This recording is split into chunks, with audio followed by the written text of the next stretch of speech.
आवळ्याचा season चालू झालेला आहे, तर चला बनवूया मस्त चटपटीत असं आवळ्याचं लोणचं. इथे पाव किलो आवळे स्वच्छ धुवून कोरडे करून घेतले आणि त्याच्या उभ्या फोडी करून घेतल्या. 10 ते 15 लसूण पाकळ्या सुद्धा मी उभ्या कट करून घेतल्या. आता हे सगळं मी एका मोठ्या बाउलमध्ये काढून घेतलं. अर्धी छोटी वाटी मोहरीची डाळ, 2 चमचे घरचं लाल तिखट, 1.5 चमचा काश्मीरी लाल, 3 चमचे मीठ, 1 छोटा चमचा हळद घालून मिक्स केलं. 1 वाटी तेल कडकडीत गरम करून घ्यायचं आणि थोडंसं गार होत आलं की याच्यामध्ये मेथी दाणे, बडीशेप आणि हिंग घालून मिक्स करायचं. एक गोष्ट लक्षात ठेवायची, फोडणी आपली जळता कामा नये, नाहीतर मग लोणचं खराब होतं.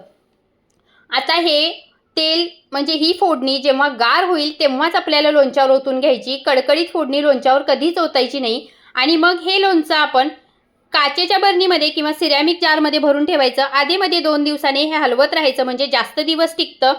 आणि कधीही लोणचं करताना कोरडी भांडी वापरायची म्हणजे लोणचं आपलं खराब होत नाही. तर नक्की ट्राय करा आणि लाईक, शेअर, सबस्क्राईब